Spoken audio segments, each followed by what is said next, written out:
Hello,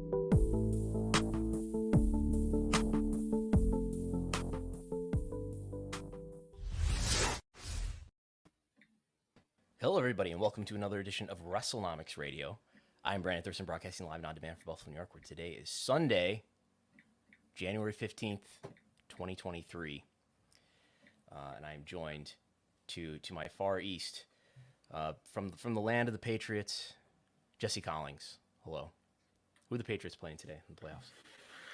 The Patriots are idle this week, as they are accustomed to be during Wild Card Weekend, because they usually have a bye. So it's not really that unusual for them not to be playing this weekend. Okay. Who do you think they're going to play next week? That is a good question, Brandon. We don't know who they're going to play next week. Who's Belichick? Who are his possibilities that he's preparing for right now? He's getting materials ready for. I believe Belichick has probably already started scouting for the draft. Okay. That was a real thing. It was a real thing, like last few years, where it was like the Patriots are going to kill the draft because Belichick actually has more time to look at the draft because he's used to only having to. He has like a whole month that he used to not have to prepare for the draft when the team's not in the playoffs. He has like 3 extra weeks now. Yeah, think about what he could do with those 3 extra weeks that he used to not have. He could shop for various outerwear garments, including. I don't think he's a big new clothes buyer. Something tells me that. Yes, whatever's issued to him by the NFL and the Patriots. This was a big week for Wrestlenomics. Briefly, where we were referred to in a few outlets at least, but most notably, I want to call out, and I suppose thank the publication Barron's, the Dow Jones Company. As first reported by them, Barron's, this week, Wrestlenomics is now a trade magazine. We are very proud to confirm.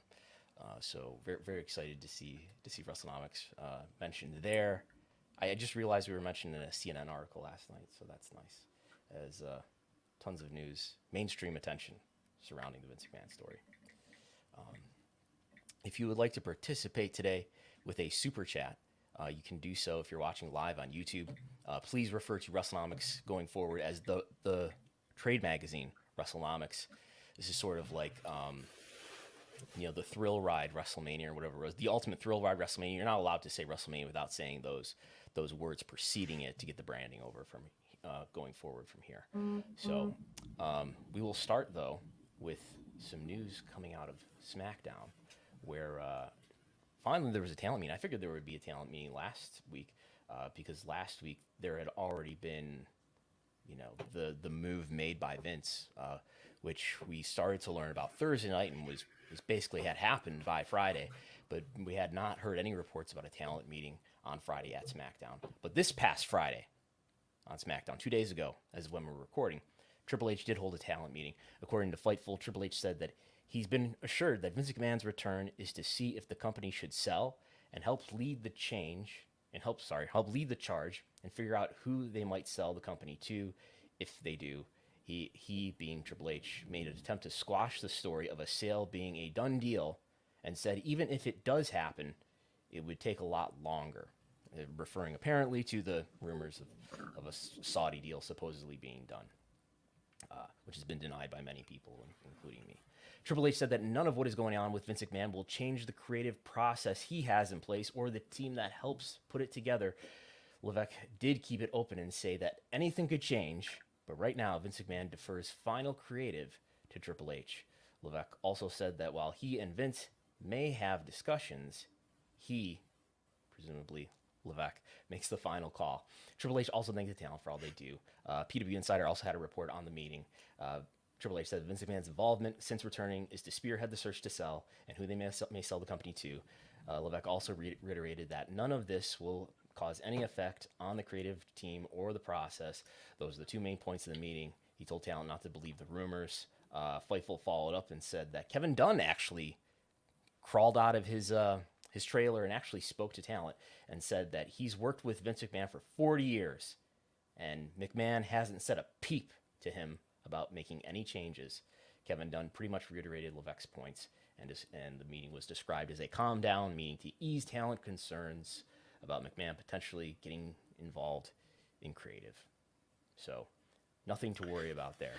So last week we talked about the meeting that it was like a Zoom call, right? It was like a company-wide Zoom call. Yes, to all employees, corporate employees. Yes. Yeah, and both Stephanie and Nick Khan were on there, and they assured us that nothing was going to be different. Stephanie was going to be in her role, Nick was going to be in his role, Triple H was going to be in his role, and we talked about that, and we said last Sunday we said it's probably here's the quote. Nick Khan said on January 6th, in terms of the day-to-day of the company, nothing is changing. Steph is in her role. I'm in my role. Frank is in his role. That's Frank Riddick. Paul is in his role. Kevin Dunn is in his role. Now, on Sunday last week, we said it's hard to really believe that because specifically Stephanie and Paul, didn't want Triple H back, and Nick Khan too. They voted that they didn't want Vince McMahon back on the board. They voted on December 27th. Everybody, in fact, on the board, including Nick. Nick is on the board as well. Yeah, Nick, Paul, and Stephanie all said they didn't want him back. And then literally a few days later, Stephanie is telling us it's great that Vince is back. Well, so they all voted that on December 27th. So your point remains the same, but it was a couple weeks separation in time. Yeah, but it's like 10 days. This is January 6th. So that's under 10 days after they voted that. So last week we came on this show and we said, we're not sure about, is Stephanie really excited for Vince to be back? Is that something that they're really excited about? Do we really believe that she's excited that Vince is back and that nothing is going to change? Stephanie said on January 6th. It's an exciting time. It shouldn't be a scary time, she said. Our founder is back. She sounds happy about it. And of course, earlier this week, Stephanie McMahon resigned from the board, resigned from her position as co-CEO of WWE, and is now, for all intents and purposes, completely out of the company. Yeah. And so we discussed that as something that could potentially happen on Sunday.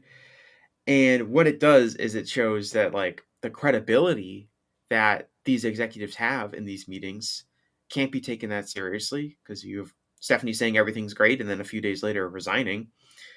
And so this week you have Triple H saying, don't worry about it.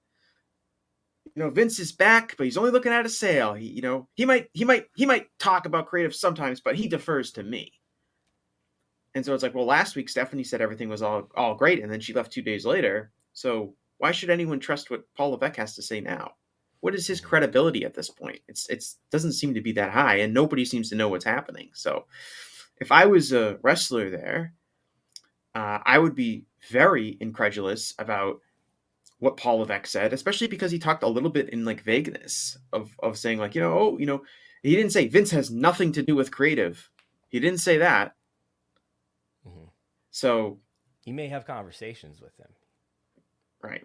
That's what he said. So I would be very suspicious of Paul Levesque's current standing in the company. What percentage of talent, though, do you think is aware that Stephanie and Nick said what they said to employees about nobody changing in their roles? I don't know enough about the backstage dynamics and what wrestlers in the company's true interest levels are in that kind of stuff. I would hope it is a very high percentage, like everyone. But you asking me that question seems to suggest that you think it's probably lower than I think. Is that a leading question? Because how widely has that been reported? The reason why any of that's public is because I published a transcript of that meeting, and are talent that closely paying attention? And I don't know how widely that's been aggregated. I presume to some degree it has been, but I highly doubt many, if almost any talent are aware of the details of that. They'd be doing themselves a disservice if they're not. But I don't know. I don't know how many talent are on social media, how many talent are following Wrestlenomics, whether through their public accounts or through burner accounts. Maybe it's the burners. I'm not giving enough credit to the burners. Yes. But anyway, so this is what the board looked like the day before Stephanie steps down as a member of the board and as co-CEO. And now we're down to, this is what the board looks like. It's got, for people watching on video, obviously, 1, 2, 3, 4, 5, 6, 7, 8 survivors here we have on the board. Vince was also elected the executive chairman. So Stephanie it was made clear in the press release that she's no longer co-CEO and she's no longer on the board. And the WWE corporate website, in fact, has been updated to reflect that. When you look at the corporate governance page and you look at what the board looks like according to their official website, Stephanie is no longer there. So it's not as if she's a non-chairwoman member of the board anymore. She's not on the board at all. When she took her leave of absence back in May, she remained on the board throughout that whole time. But this is a more abrupt break, and obviously it's a permanent one rather than a temporary one. Vince is now the executive chairman, whatever that means. He's the chairman of the board, apparently. And we've got Nick Khan, Paul Levesque is the executive directors, Michelle Wilson, Steve Payman, George Barrios, Steve Koonin, and Michelle McKenna.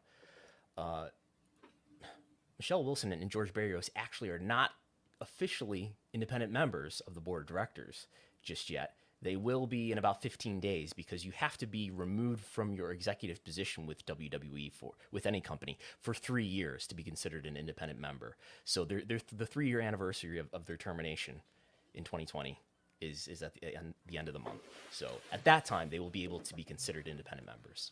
But for now, in fact. But what does that mean, independent member? Can they vote on matters even if they're not fully considered independent members? Committees have to have like a certain number of independent members on them. So there's a number of committees within the board that decide things like compensation and other things. If I look at the corporate website, so there's a number of committees within the board, and you have to have, like, I think when it comes to the compensation or the audit committee. When it comes to the audit committee, you have to have 3 independent members on that team or something like that. So it's important to have a lot of independent members on your board for reasons like that, so that you meet certain, it's either New York Stock Exchange requirements or SEC requirements. So, WWE announced that they are going to do their earnings call on February 2nd, a Thursday, a morning, 8:30 a.m. John Pollock is ecstatic about this news, it being in the morning rather than the evening. So just before the market is opened at 9, they will report at 8:30. Unusually, no executives here were named about who's going to actually appear on the conference call. It's going to happen at 8:30 on that morning. Usually in the past, they have said, oh, okay, we're going to have, if Vince was around, we're going to have Vince and Nick and Stephanie and Frank on the call.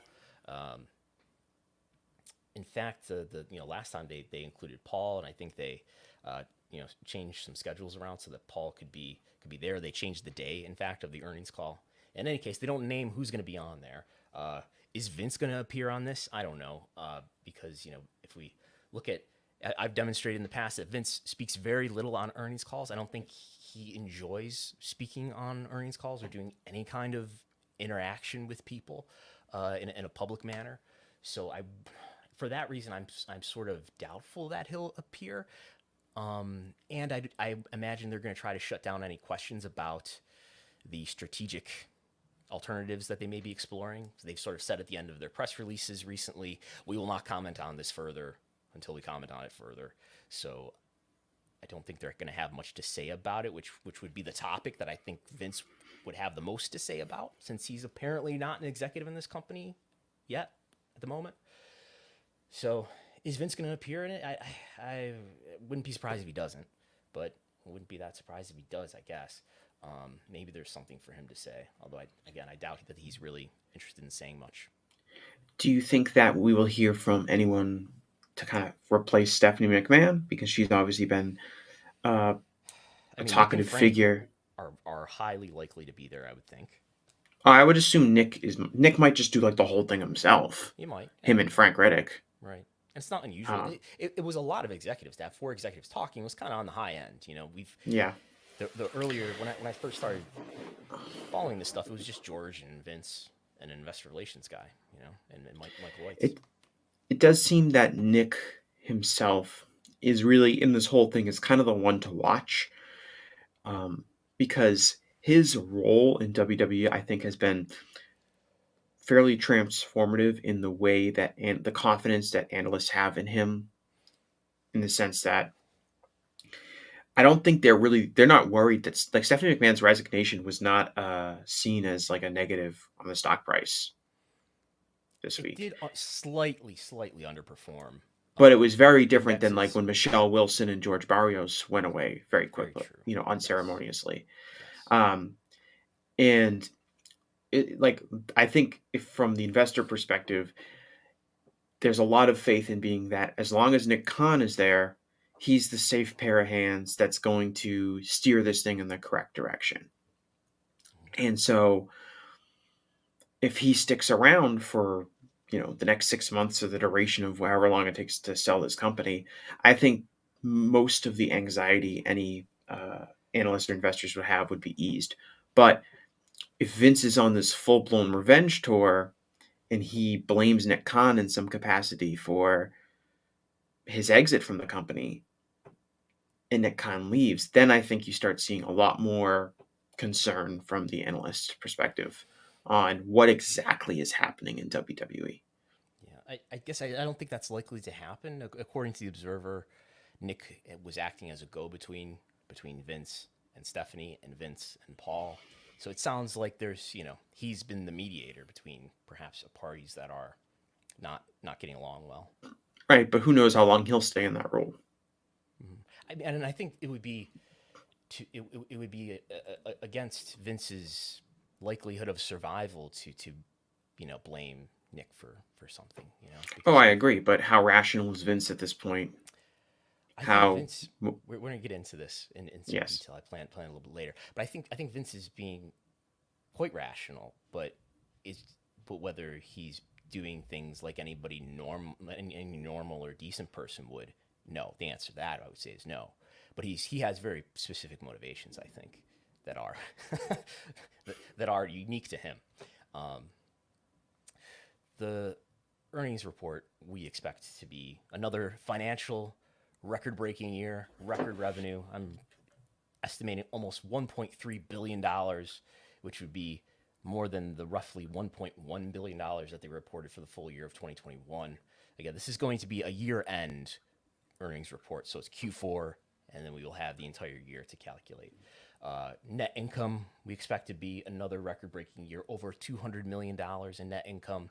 Both of these numbers, even adjusted for inflation, would be the all-time record for World Wrestling Entertainment Inc. / Titan Sports / World Wrestling Federation Entertainment.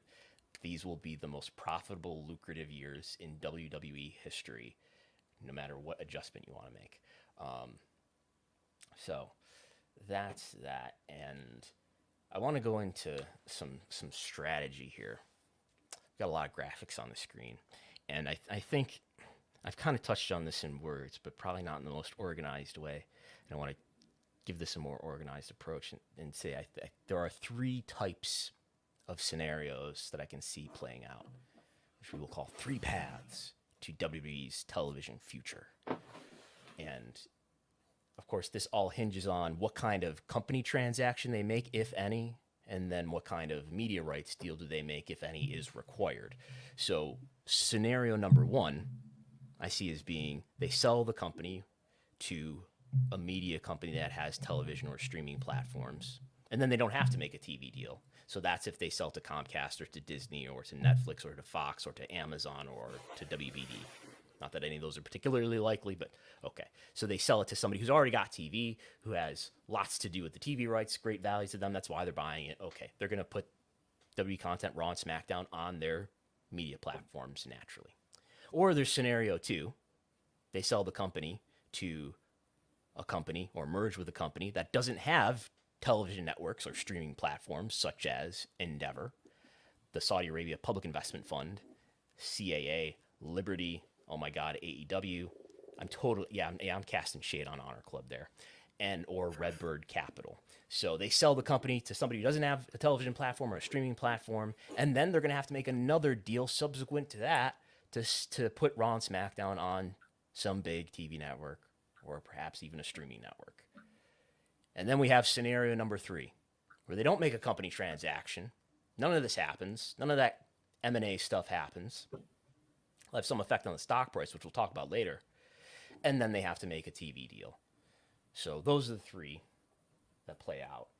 And I think that they all have some some some really problematic questions around whether or not any of these companies and to what degree they're going to be deterred by the notion of doing business with Vince McMahon. And if let's say Endeavor acquires WWE or they do a merger, and I wonder if it would be a merger or whether it would be an acquisition, because Endeavor is only like a $10 billion market capital company, whereas WWE right now is about 6.5. So it's not like Endeavor is this massively bigger company. In any case, there's a company transaction. Endeavor gets control in WWE, and then they have to go on with presumably Vince McMahon still in a position of power in the company, still executive chairman at a minimum, and they have to go on and make a TV deal, assuming that Endeavor and Ari Emanuel is willing to do that first step, and then to go sell TV rights. Is that going to be a problem with Vince in the seat? And one of the reasons I think Endeavor has emerged as such an attractive kind of, I don't know if you want to put them as the betting favorite, but certainly across the various outlets that I've read that have speculated on potential buyers for WWE, Endeavor has been one of the, one or two most prominently featured ones, is because Endeavor's experience with UFC, but also Endeavor's experience with Dana White and kind of having this, what many people see as this kind of like, eccentric chairperson, and being able to keep that person around and being able to work effectively with that person gives people confidence that, like, okay, Endeavor can work with Vince McMahon because they work with Dana. And so keeping Vince McMahon on board as a person in charge, it seems like something Endeavor would be willing to do, which kind of makes them a favorite if you believe that part of Vince's motivations are for him to ensure that he's in power if the company is sold. Mm-hmm. And then, so this would be scenario number 2, where they get bought by somebody who doesn't have a TV network or a streaming company. But then, sort of another possibility within that people have talked about is the possibility of WWE being acquired by the Saudi Public Investment Fund. Saudi Public Investment Fund doesn't. I mean, they have TV networks. They're a controlling owner in MBC, which WWE already has a TV deal with in Middle East, North Africa. But in the United States, I mean, the Saudi Public Investment Fund or any apparatus of the Saudi government does not control any U.S. TV network that would be a good fit for WWE or any at all. So they would have to. I mean, imagine this scenario where WWE is owned by the Saudi government. Vince McMahon is in the executive chairman role, and then they have to go to Comcast, Disney, Netflix, Fox, Amazon, WBD, and say, all right, what kind of TV deal can we get here? Those are two factors, not just one being Vince, but the Saudi government and Vince. And we've seen the trouble that Live Golf has had in making a US TV deal. They're basically on DAZN, on a streaming platform, and they're on YouTube and Facebook. So Live Golf has had a lot of trouble finding a big network with lots of reach. Is it going to be much different for WWE? This is something that I need to ask around about and try to learn about in the next week.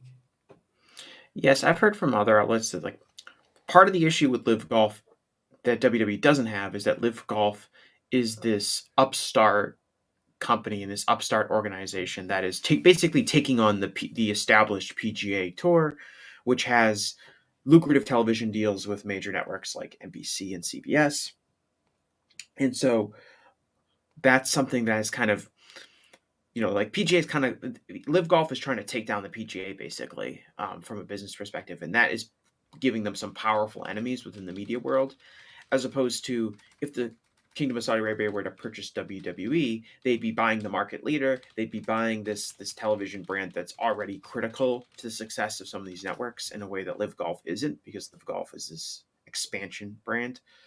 And so I think that they're slightly different in the sense that it's not just the connection to the Kingdom of Saudi Arabia that's a problem. It's the idea of an upstart coming on and trying to take on an established order, which WWE is not doing that. They are the established order. So if this Kingdom of Saudi Arabia were to purchase WWE, they'd be buying into that as opposed to trying to start something from scratch.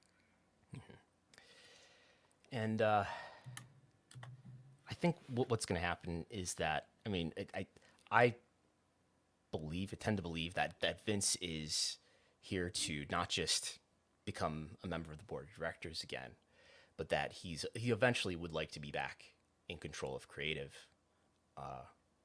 And I think what will happen, probably the safest way for him to do that is to wait a little bit. Wait until a sale or merger happens, if one happens, and then wait until a TV deal happens, if one has to happen.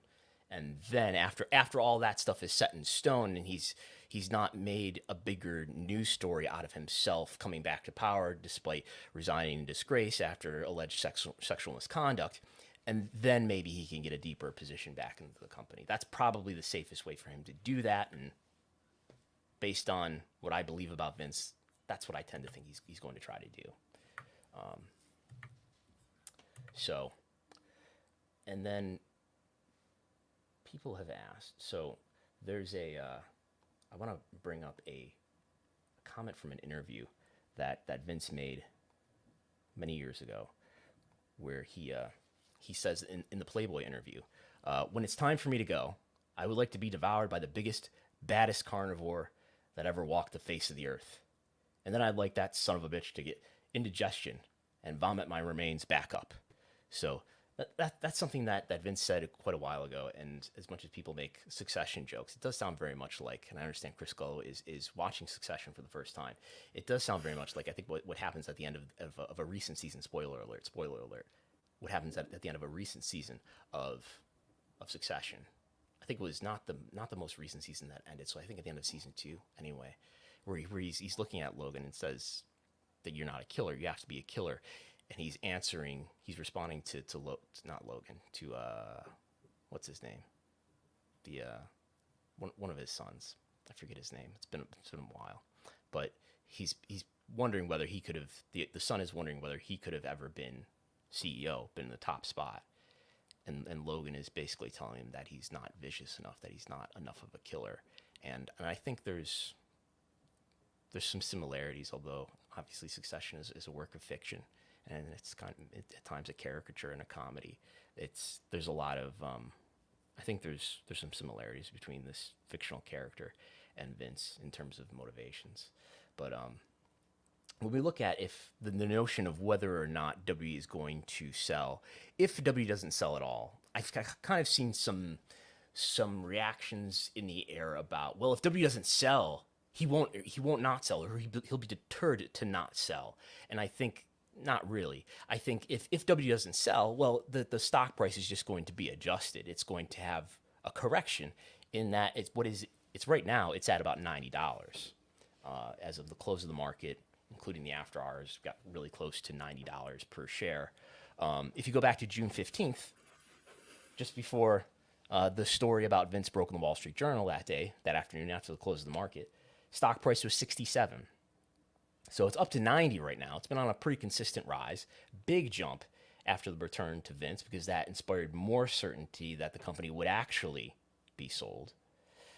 But it's a 34% difference, which is a lot of value. We're talking about the difference between $5 billion in market capital before the first Wall Street Journal story comes out and over $6.5 billion in market capital.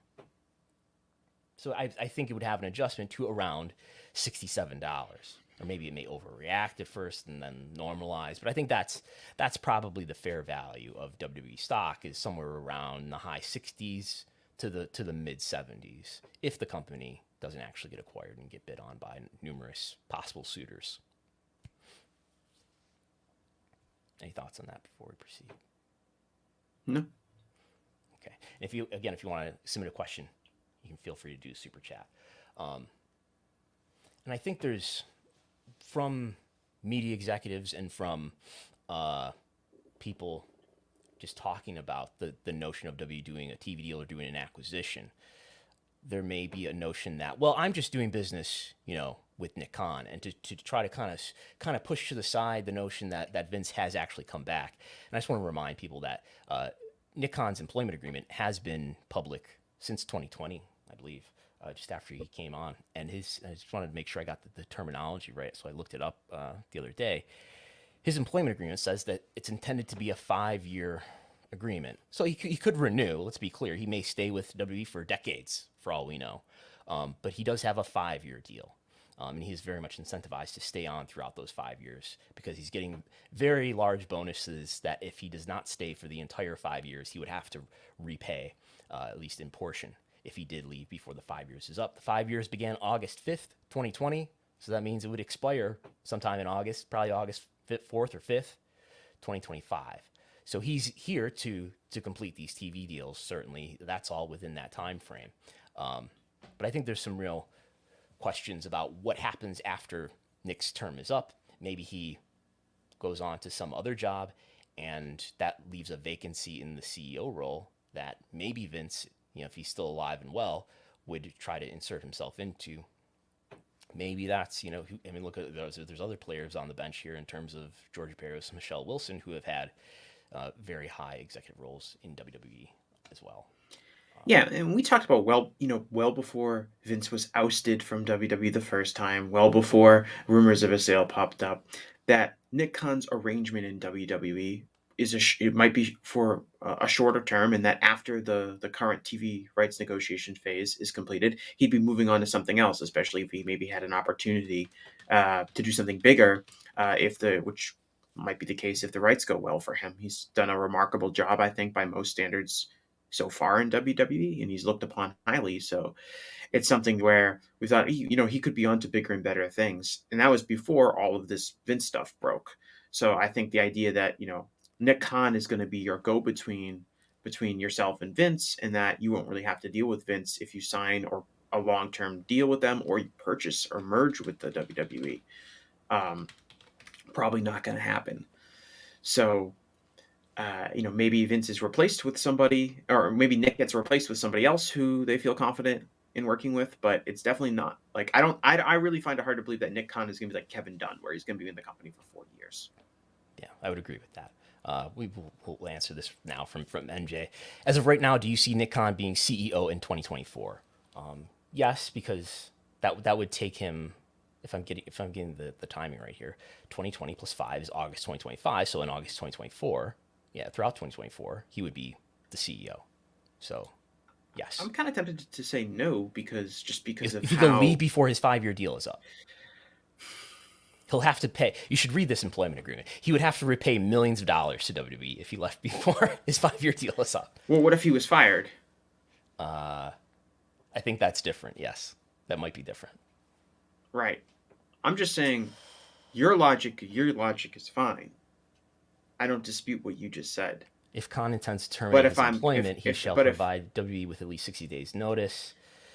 But if I'm reviewing a history of WWE executives lately over the last few years and whether or not they've been retained for a long period of times, and certainly none of them have had shocking or surprising exits, I'd be tempted to say that it's possible his timeline doesn't allow him to be there through 2024. Mm-hmm. Anything can happen with this company. I mean, look at what's happened in the last 3-4 months. What do you think the scenario is that leads to that? I just think that Vince knows that Nick is really important to reassuring business partners and investors. I don't see him as being unwilling to go along with Vince. Nobody knows what Vince is gonna say. Nobody knows what Vince is gonna do. I don't put anything past him. And so if he feels like Nick Khan is a threat to him, if he feels like Nick Khan betrayed him, if he feels like Nick Khan isn't working within his own best interest, he'll let him go, even if it's against his own even if you could say that it's not against his better judgment.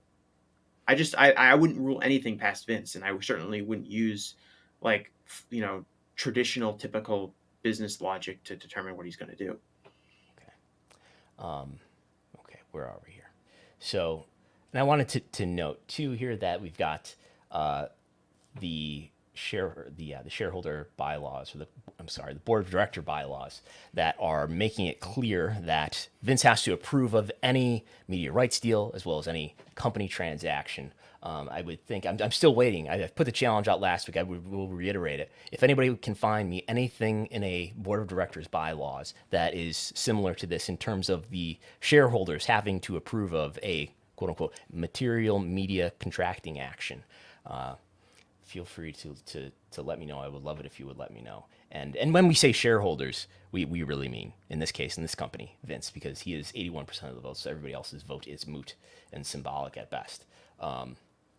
So I think what's happening here is we've got a bunch of executives who, in terms of entertaining the notion of a sale of WWE, if they're going to buy WWE, or even if they're going to do a TV deal with them, I think we have a lot of executives, a lot of guys here, and they all are all guys, and they're here. All their faces are on the screen right now, and I think they're sort of, they're all standing around the pool and waiting to see who's really going to do business with Vince, who's gonna take the first step and sort of say that that maybe it's I'll look past this idea that he resigned in disgrace after numerous allegations of sexual misconduct within the company. If we include things outside of the company, we've got 7 of them, 7 different women accusing him of various kinds of sexual misconduct. And who's going to be the first one to say that I'm okay with it? I'm going to look past it. Got Brian Roberts from Comcast, who may not like wrestling that much anyway. Maybe it's Jeff Shell, who's the CEO of NBC Universal. We've got Bob Iger, who reportedly just had a meeting along with Jimmy Pitaro of ESPN with Nick Khan at the College Bowl game. Okay, yeah. Can we talk about that for a second? Mm-hmm. This Nick Khan went to the college football national championship game. Who reported that, by the way? What? Who reported that, by the way? Dave Meltzer reported that. Thank you. Nick Khan was he talked with Bob Iger and Jimmy Pitaro, and obviously yes. ESPN was broadcasting, or ABC, one of the two. It doesn't really make a difference. Was broadcasting the college football game. And so this notion, this is like the championship game. Yes, and so, but I'm kind of dubious to know that, like, just because the Nick Khan was maybe in the same, Nick Khan media executive was in the same box as the media executives who were broadcasting the game, means that Nick Khan was having any conversations at all about Disney potentially purchasing WWE. We don't know that at all. It's purely based on the idea that they were seen with each other or in the same box at the college football playoff game. I've seen that kind of people running with it, like, oh, Nick Khan was having a serious meeting with Disney about purchasing WWE. That is absolutely not reported, and we have no way to verify that. It's totally based off of... Would you agree that that's a good thing for WWE to have that news out there that Nick Khan met? Absolutely. Who knows what they talked about? Absolutely, and all Dave said was that he saw them at the college football game, and like Nick Khan would go to those things anyway because that's he knows that's like a thing you do. Those where the heavy hitters are. All the people are at this big college. Dave saw him at the college football game. Did Dave see him at the college football game? Like, did they show him on TV? No, is that what you're saying? That Dave personally saw them? I don't think Dave was at the college national football game. He was either. So he didn't personally see him there, okay. But you're right. It's the point you're making is that somebody told Dave that Nick Khan was there, and it obviously behooves WWE from a speculation standpoint to show that, oh, Nick Khan was meeting with Bob Iger and Jimmy Pitaro, who are like 2 of the most powerful people in media at the moment because of their role in Disney. Yes, my point is I see problems with, I see reservations that all these people would have in terms of dealing with Vince.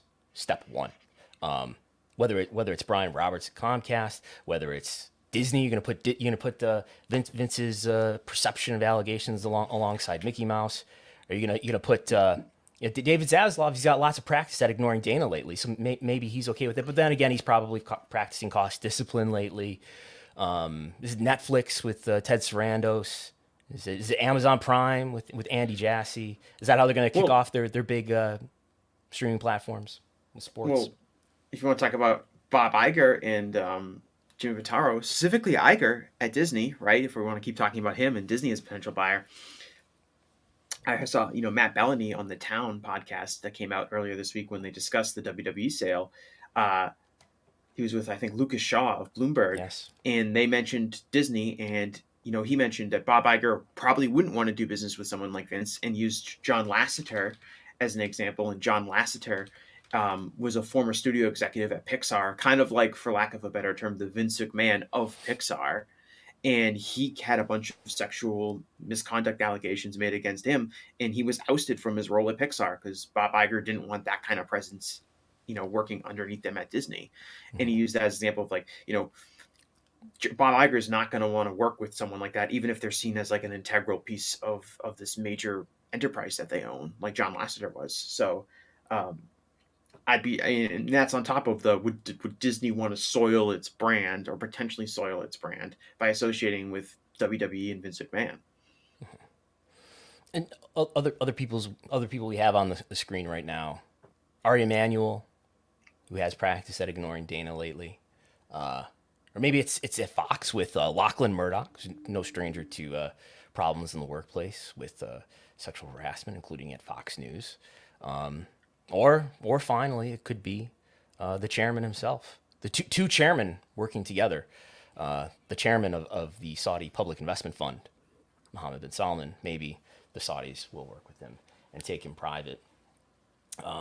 Or maybe the Khan family is okay with dealing with Vince. The CNBC article alluded to the notion that, well, maybe Shad would find a place, would include a place for WWE in a theoretical, I think highly theoretical, speculative, merged WWE and AEW. So, do you think there's any truth at all into that concept that the Khan family may be involved in some form in a WWE purchase? I think this is good public relations for AEW and for the Khan family, for them to be mentioned in the same breath as all of these major media players.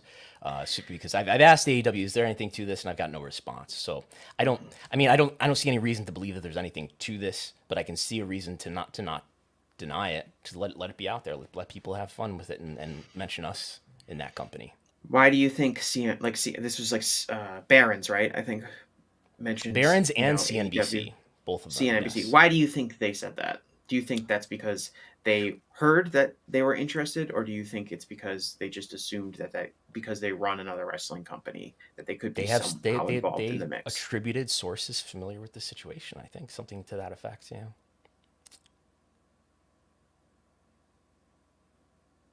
What would there be to gain for AEW or WWE in merging their companies?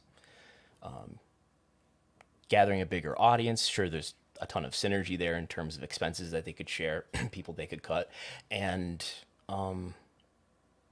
there's a huge WWE and AEW event, maybe a few of them that they could run. I'm not sure there's a healthier business with them merged, but that's not in their interest. There's not a healthier business. It would be.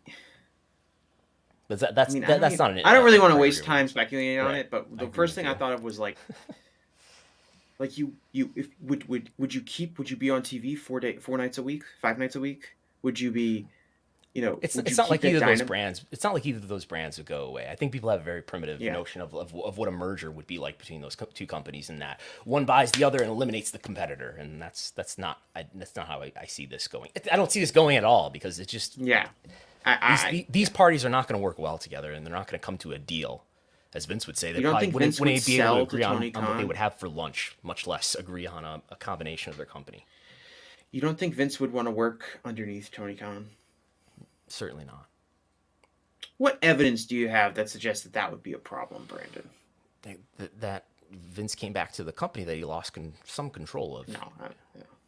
I think it's a ridiculous notion, and I don't think Tony has stuff to gain, but Tony's built a successful wrestling company from scratch by himself. He doesn't need to buy WWE to run a wrestling company. He's already done that. So it would be to control the market, and it would be to, I don't know, help make AEW bigger by leveraging it with WWE. But to me, it's such a ridiculous notion. It's not really worth further discussion. Yeah. It's interesting to think about. We're not going to get into this today, but like what happens, if there's a day when Vince isn't around anymore, if Vince isn't alive. I mean, there's different possibilities open up, because he's not the one who has control anymore. And who knows what happens to his shares at that point. Anyway, I kind of want to quell this. Yes, there's a lawsuit out there filed. There's a complaint out there that was filed on January 10th. Scott A. Fellows, on behalf of himself and all others similarly situated, that is, other shareholders, he has sued Vince McMahon as a class action shareholders lawsuit.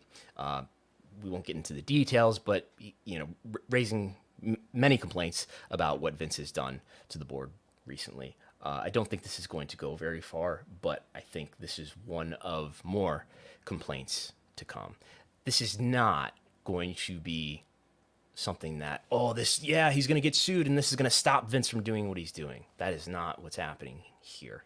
I don't think there's any legal maneuvering that can be done at this point to stop Vince McMahon, unless new allegations or like something far-fetched like criminal charges come to light, or government investigations start to prosecute him or something. And there's no reason to believe any of that is happening anytime soon anyway. So if you want to put a question, we'll deal with it by the end of the program. The big topic, I think, today, we're already 45 minutes in, but what motivates Vince McMahon? What makes Vince McMahon do the things that he does? Lightshed put out an article earlier this week, which I would recommend people read, going over all the different suitors, but also exploring what are the factors that are making Vince McMahon come back to the company, and what is he really looking for when it comes to a sale. And Lightshed lists 4 factors that they think motivate Vince McMahon. 1, shareholder value. 2, involvement. 3, legacy. And 4, revenge. They think the answer is probably a combination of those 4 things. Are these correct? Would you agree with all these? Yeah, I mean, in that order, would you put them in that order? Would you put, and I don't think that Lightshed is putting them in this order. But what do you think are the big ones? I think if Vince was totally motivated by shareholder value, he probably wouldn't be coming back to the company. He wouldn't be back in charge because the company was doing fine without him. I guess he's sparking a sale, which has increased shareholder value, but he's improved the stock. What are you talking about? The stock is up to 90. If that was his if that was his number one goal, then I think involvement, legacy, and revenge are all probably equally playing a role here. Legacy is an interesting one because it's something that we really don't, I think, have much of an understanding of what Vince McMahon's interpretation of that is. We know what his interpretation of involvement is because we've seen it for the past 40 years. We know what his interpretation of revenge is because we've seen that at different moments over the last 40 years. But like this, glassy-eyed Vince McMahon, almost 80 years old, looking over his company and thinking about what his legacy is going to be. I don't think we really know that much about like what his motivation and what he sees as his legacy is. So that's one's more of like a black box, and perhaps is what could be the main motivating factor at this point. Yeah, I think I would put number 1, I guess what they're calling involvement here, which is probably a more polite way to say control. I think number 1 for him is control, for him to have involvement in the company, and to be the one who is making the decisions. And I think number 2, I might say, is none of these, but something more like self-entertainment. I think there's a weird sort of I think he's motivated by sort of this strategy game that's being played out between even himself and his family members, to see if you can you really take it from me, and you couldn't, I could take it right back. And I think there's like a thrill that he's probably getting out of playing this strategy game. So you'd say something like fulfillment, like especially if he was sitting for the last 6 months feeling empty, right, because he wasn't in this role, but right, he needs to occupy himself doing something, and this is a game that he's interested in playing, especially if it involves his children and kind of wresting control from them. I guess because I've heard people say, I just tweeted last night, I guess, that I've heard other discussions with people who are used to, say, covering media executives, and will come in and say, well, if I were Vince, wouldn't it make sense, and let's play this out. It would make sense. What would be the best thing for shareholder value. The best thing for shareholder value would be for me to make a deal with someone and promise them, yeah, we'll make this deal, which I have to approve of, and I'll say that I'm coming back to make this deal. I know there's problems with me here, but I'm coming back to help make this deal because it's really important for the shareholders to know that the person who has all the votes is going to actually approve of the deal. So let's get in here, we'll approve of the deal, and part of the deal will be I will agree to step back, and that'll be the best thing for shareholders. I'll get a ton of money out of it, and I can go do all these other projects. That might be relevant to the vast majority of executives. That is not relevant, in my view, to Vince McMahon. I don't think he cares about money that much. Money is just sort of an incidental part of the process that comes with trading power. Well, this has been discussed about, like, why do billionaires launch themselves into space? Like, why is Jeff Bezos going into space? Why is Richard Branson or Elon Musk or whoever? Why do they want to go into space?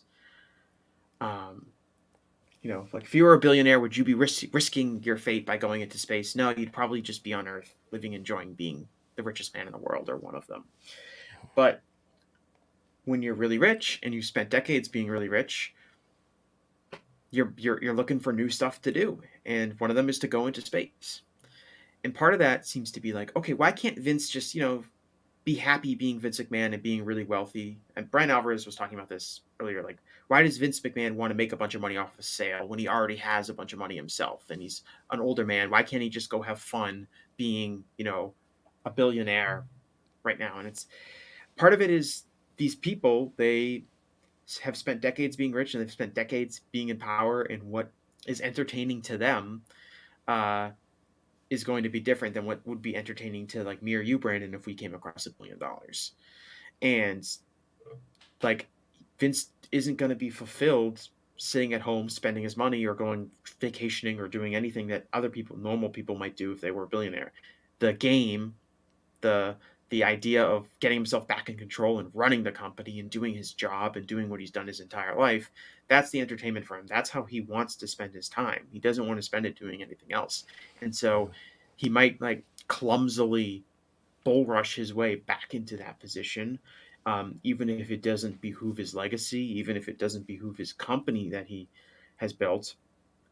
That's how he entertains himself, and his motivations for it are not going to be, I think, like, easily understood if we approach it from the perspective of what we would do in this situation, or what a normal non-career billionaire would do in this situation.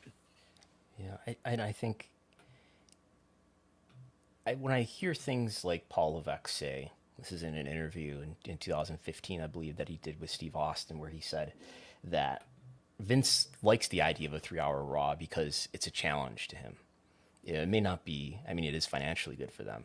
Whether, I guess you could argue whether in the long term it's actually good for the company, but it's a challenge. It may not be the best thing in the immediate term for the content, but it's the challenge. And I think that's consistent with what we've seen him do with talent, in that he doesn't want talent that's kind of already over and established. He wants to tear them down to build them back up. He wants the challenge, is what I see playing out in his career. And I think that's what he wants here is some entertainment through challenge. And I think this is an entertainment vehicle for him, this game that he's playing. So I think there's control that he wants. And eventually, like I said, I think he's going to wait until there's a TV deal in place, either through acquisition or through a separate renewal having to happen, then get back into control as head of creative, if he's still healthy enough, alive and well for that. So I think that's number one, is control. I think number two is whether or not he's thrilled and entertained by what he's doing. He's probably not very thrilled and entertained by whatever he was doing over the last 5 months, of 2022. And I think number three, which is almost irrelevant here, maybe there's some relevancy in terms of who they're going to end up negotiating with, but I think, like, big kids liking him, the cooler kids liking him in culture and society, in terms of a broader cultural acceptance of him, either in media, with media executives, or culture, celebrity. And by this, I'm saying there's consistency here with their sort of worship of celebrity and willingness to embrace relatively small celebrities just so they can be mentioned alongside with some wider part of culture that's not wrestling. Yeah, the acceptance of what he's doing is not this sideshow circus entertainment. With the irony being that he's probably been able to get away with a lot of his transgressions because he's in the sideshow entertainment business. Yeah. Yeah. So we will. Anything else to add there? No.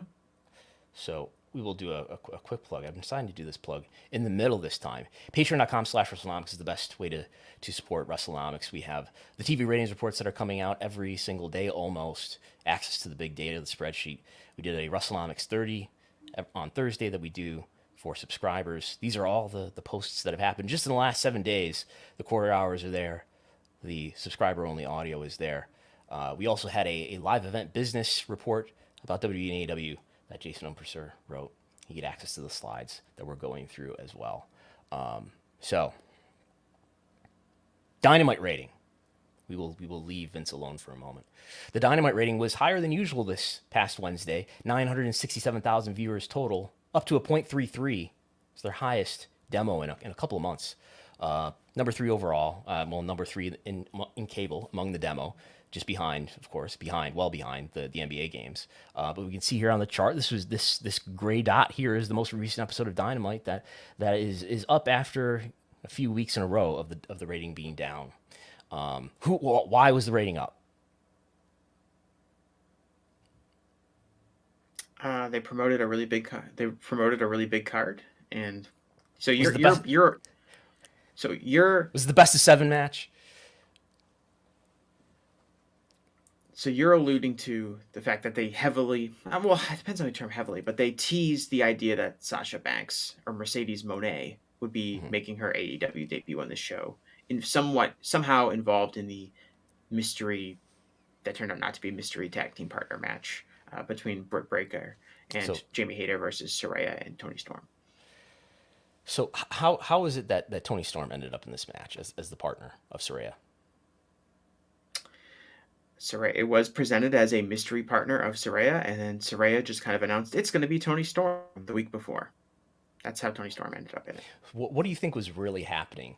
Were they trying to get Mercedes for that role and then realized that, just before or sometime before they made that announcement that it was going to be Toni Storm, that, well, we're not going to get a deal done with her here, so let's announce somebody else. Okay, we'll put Toni Storm in the spot. That was their plan B.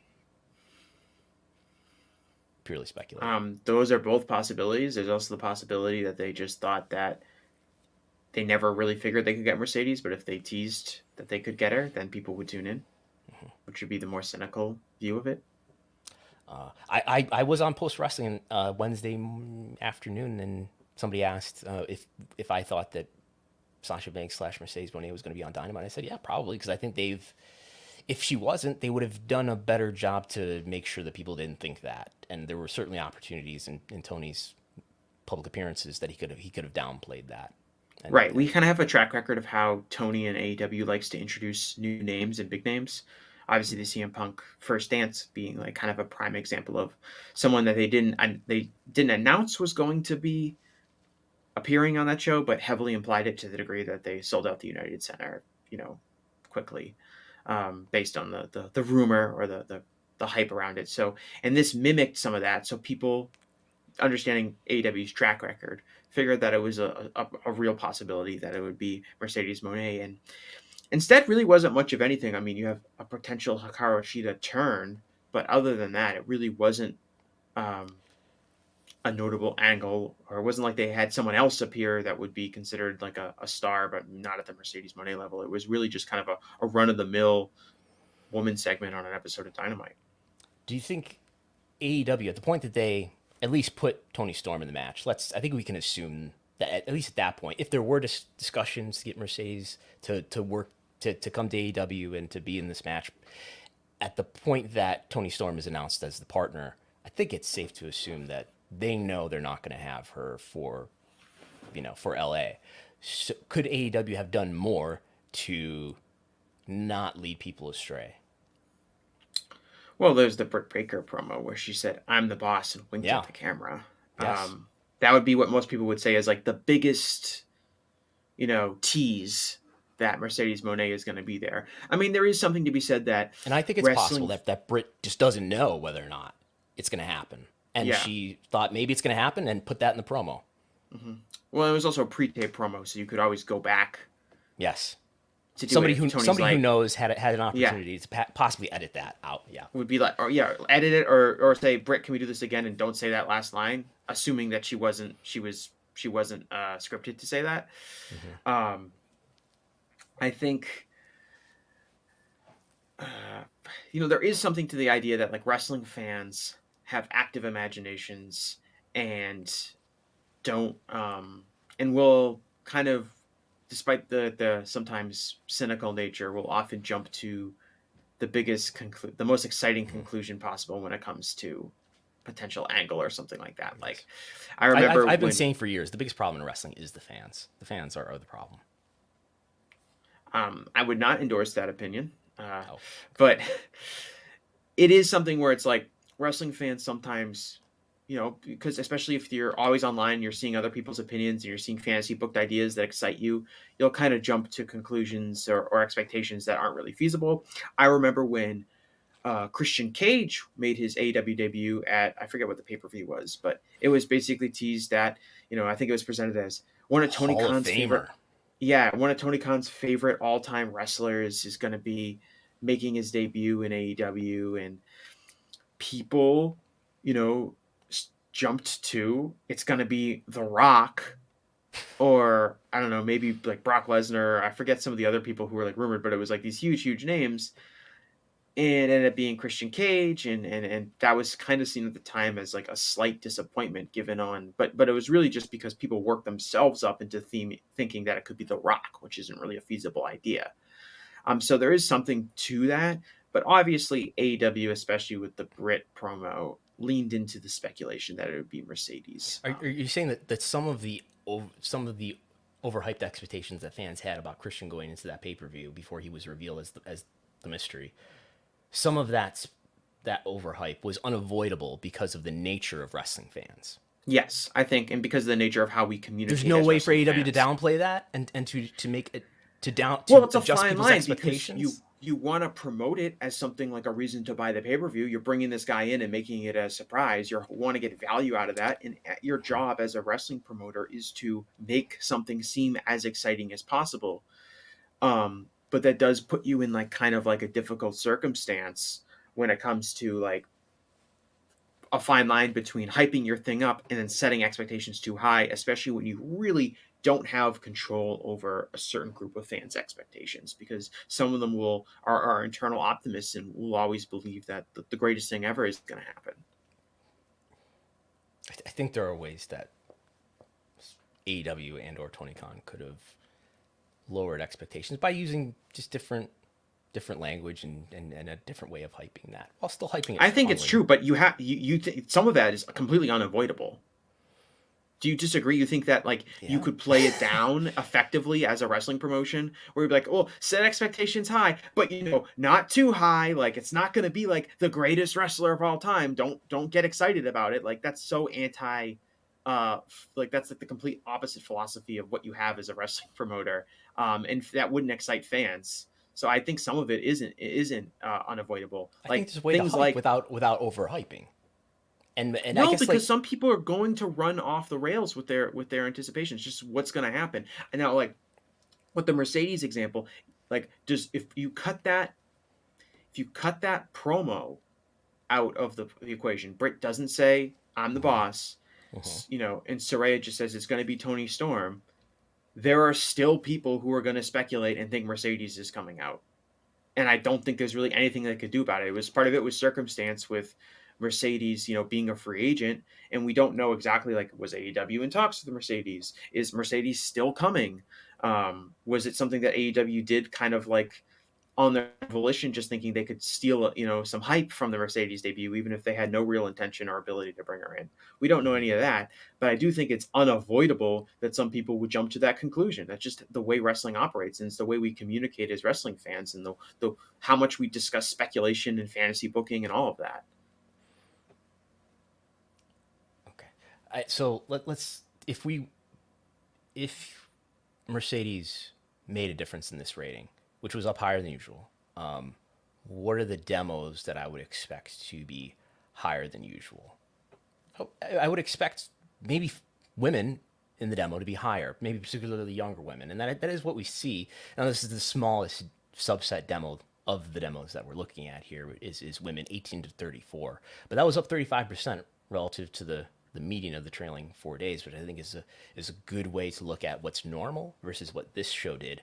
And this was with young women, it was up 35% higher than usual, which is the biggest positive delta that we have here.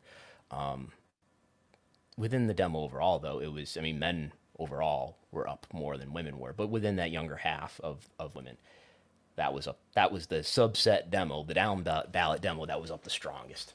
If we look to the quarter hours, so the women's match, if you thought she was going to be on the show, you would think she was going to come out during this tag match, Saraya and Toni Storm versus Britt Baker and Jamie Hayter, and it was 9:15 to 9:30. It was flat quarter to quarter. It was down in the demo overall, and we do have the minute by minutes. I wrote Britt Baker and Rebel in here, but that's wrong, isn't it? It's Britt Baker and Jamie Hayter. Britt Baker and Jamie Hayter were the ones that match. I mean, Rebel was on screen. Yes. So, okay. So my mistake, but everything else I believe is right. So, and we have, I don't know, it kind of grows throughout the match. The viewership does, and then there's the picture-in-picture break, at which time, as you would expect, the viewership drops, and some of it comes back after the break is over. I don't. Is that atypical, like for our ratings to grow throughout a match? I would think so. I mean, I don't see minute by minute ratings hardly ever. So it's but what we have seen in longer matches when we have quarter hours every week, and when there's like it's rare that there's a match that is longer than 15 minutes or longer than that is 30 minutes or longer than that. But in the long matches that we have that have stretched across multiple quarters, especially at least with AEW and in cases with WWE too, we've seen the audience grow towards the finish. So I don't know how normal or abnormal this is, if this really tells you any clear story other than, I don't know, people tuned in, they tuned out during the commercial. You'd expect that. Some of them came back, not all of them. I guess maybe I could apply this plausible narrative is that in this part, well, let me put the laser pointer on screen. In this part, after the picture-in-picture ad break, not as many came back. Maybe by that time, some people had given up hope because we're down to like 930,000 viewers, whereas we had just over 1 million back here. And how does that compare? We were in 1 million. So that is higher than, I mean, this first half of the match, which before the break is over 1 million throughout. It is higher than the quarter. It's higher than any quarter since quarter one, which was almost certainly helped by Big Bang Theory. So anyway, is there anything else there? I think just in general, like the rating to me, when I saw it, I didn't necessarily think this is Mercedes Moné or speculation of Mercedes Moné drew the rating. I thought it's very similar, I think in size and in the key demo with the rating we saw for Winter is Coming.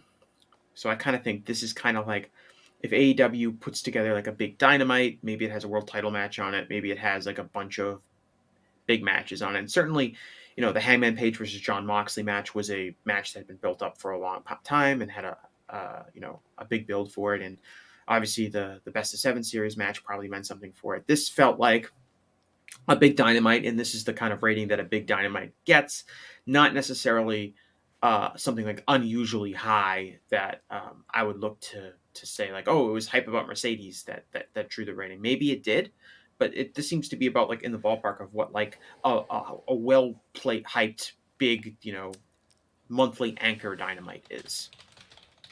Winter is Coming last year, 2022 wasn't that kind of a disappointing rating?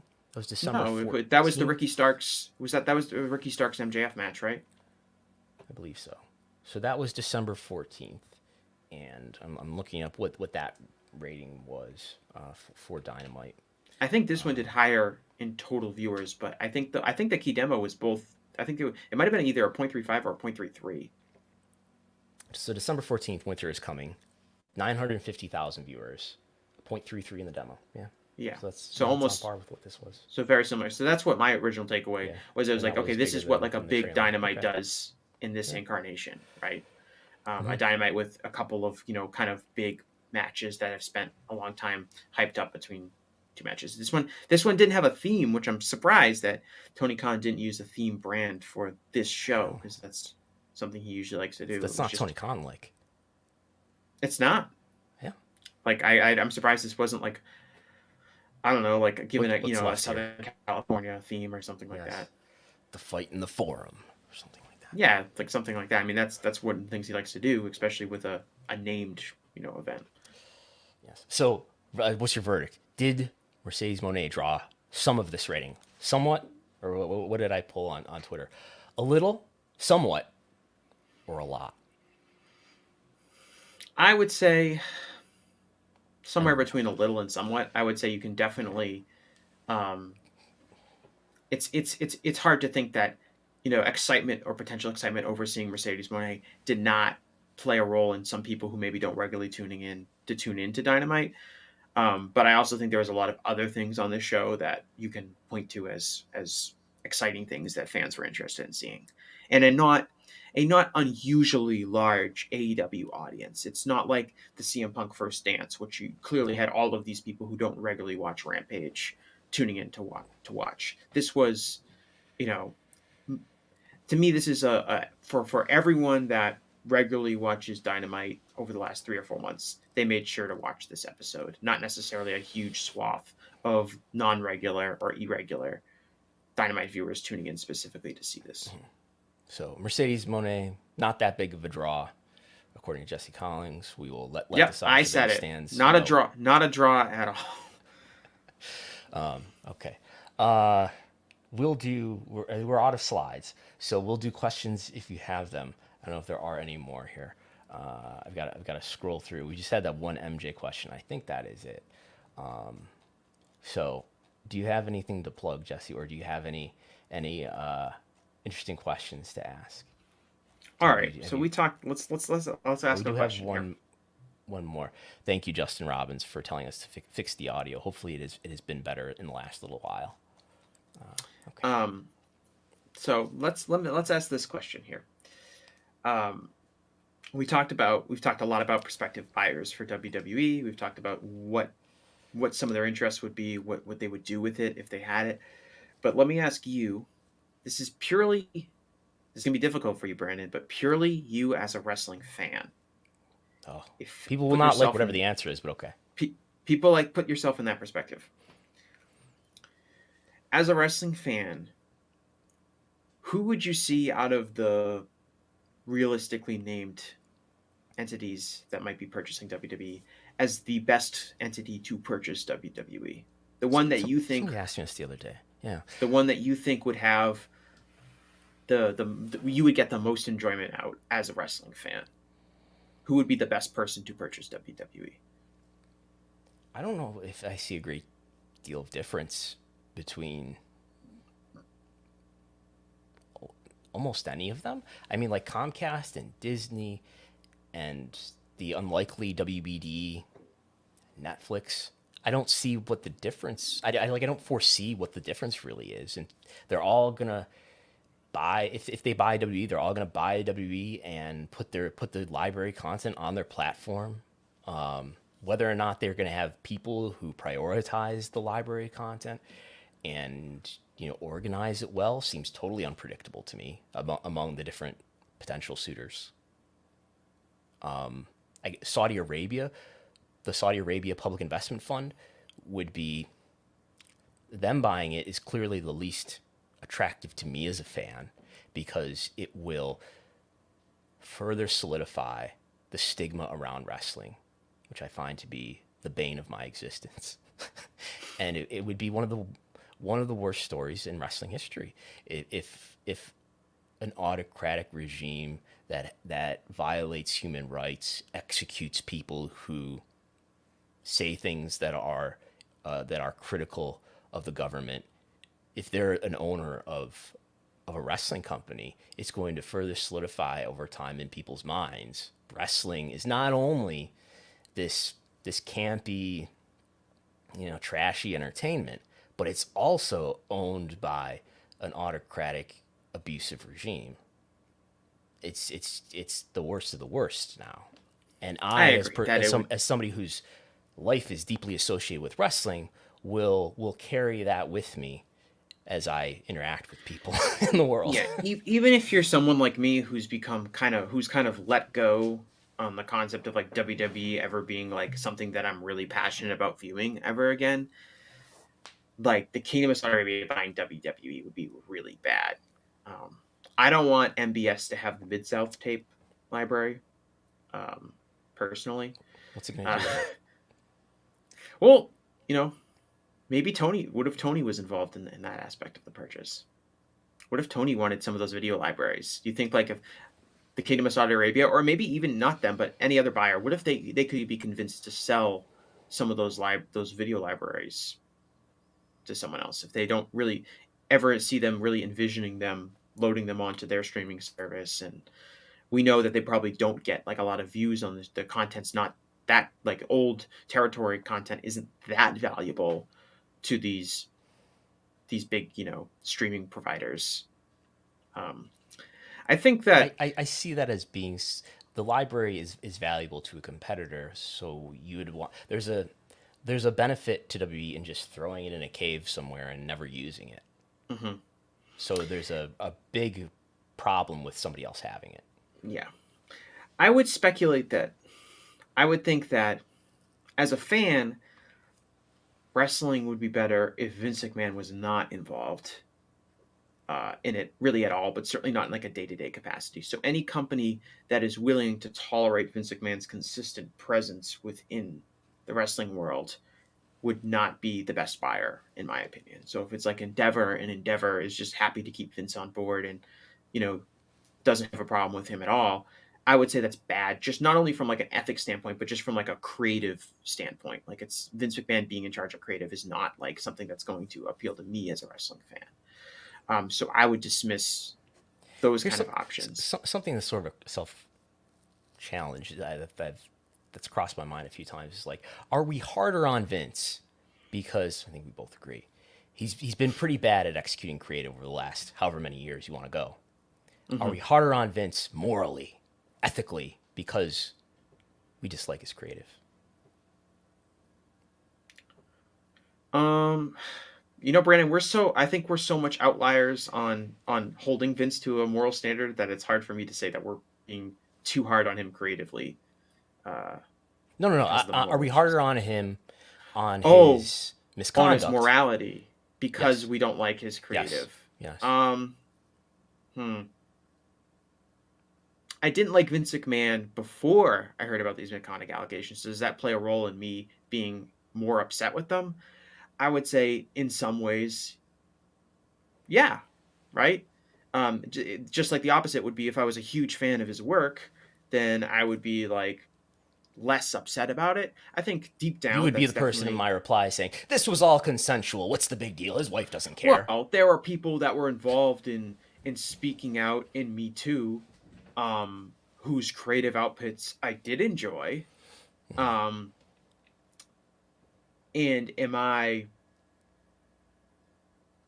wouldn't say that but I wouldn't say I'm like overlooking any of those transgressions because I like their work. I'm more disappointed because they have a good match. I'm more disappointed in it, or it's like, oh, this is this thing I liked, and now I'm going to think about this whenever I, if it's a musical artist that I liked, or a film director, or anything like that.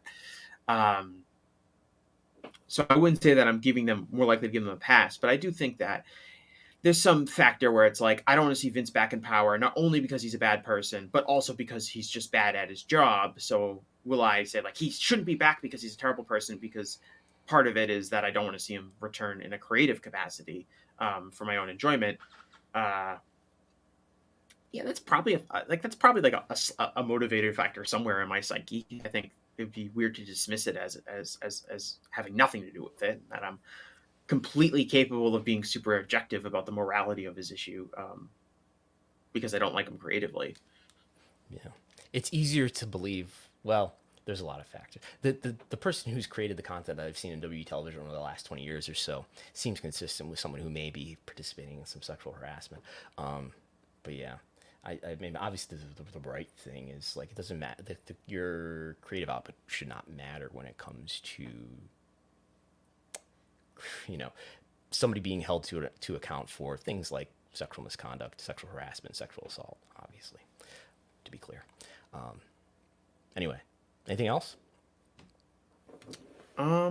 Well, you didn't really answer the question, but Oh, did I? Well, I said I don't think there's a difference. I guess I can't see a difference between any of the major media companies, and I certainly see the Saudi Arabia Public Investment Fund is the worst. well, let's ask this question. As a wrestling fan, is the wrestling industry better off with the strong WWE? It depends on what a strong WE is. So WWE. So let's say Vince is gone, Mhm. and Triple H takes over, and they have, a very wealthy owner. It doesn't not necessarily the Kingdom of Saudi Arabia, but a huge company like Amazon or maybe even Comcast Mhm. that are willing to pour more money into WWE to make it a bigger product, a better product, a more popular product. Is that a healthy thing for the wrestling industry? Obviously, I think we're all in agreement that All Elite Wrestling and the rise of that has been a very healthy development for the wrestling industry in a number of ways. And AEW was really allowed to be created because WWE wasn't satisfying a large percentage of its audience, and a weaker WWE from an interest standpoint emerged, and that made a positive impact on wrestling. If WWE were to be just this amazing product again, and that was the only place people really felt was necessary to satisfy their wrestling needs, would that ultimately hurt the industry because there wouldn't be necessarily a demand for an alternative brand to emerge, which would make it economically infeasible to start an alternative brand, which would mean that we'd be stuck just with WWE, like we have been at certain points in history. And so there's an argument to be made that like WWE going somewhere where they'd be considered significantly weaker, um, than their current standing, which would be kind of hard to imagine, but is not impossible if they're sold somewhere and it doesn't really work out that well. The Um, objective is a healthier wrestling industry. Is that the terminology? if that's something that interests you as a fan, What is that though? What is healthier? I imagine it means things like better treatment for workers, including sure, wrestlers. more agency for wrestlers, more places to work, right? True, sure, and a lot of good creative stuff that people are critically praising while also being popular and very lucrative. Hmm. That kind of thing, and lots of jobs, I suppose, both for talent and for people who work behind the scenes. Even for people like us that would benefit from an increase in popularity in wrestling, right? More people More people interested would in wrestling. consume the Wrestlenomics content if Yeah, wrestling was more popular. more Patreon subscribers, more jobs in wrestling media, things like that. Because if there's an increase in interest, there'll be an increase in demand for all of these, things that are that gel. That I've heard from indie promoters. I don't know if this is true anymore, but I've talked to indie promoters before, and certainly you have, Brandon. Um, and what some of them have told me is that when WWE is really popular, it's good for everybody. It's good for us because that's making new wrestling fans, and that means more people are going to come to independent wrestling. I think it's kind of I've heard interesting. that said too. I guess I've been involved in indie wrestling since 2003, and I don't feel like there's been a dramatic enough shift in the popularity of WWE over that entire time for me to say that, oh yeah, it was popular over here and not popular over there. You know Hmm. what I mean? Like I was never involved in indie wrestling in the Attitude Era when it was at the height of its popularity, much less Hulkamania era. So I don't feel like I've had two different environments to even tell you about. Yeah, I mean, I would suggest that like part of I think what led to some of these indie companies drawing bigger crowds in like the mid 2000s was because WWE's decline in popularity and a And they demand left for a talent different out there. They left marketable talent yeah, independent. and a desire to see a different style of pro wrestling and presented in a different way.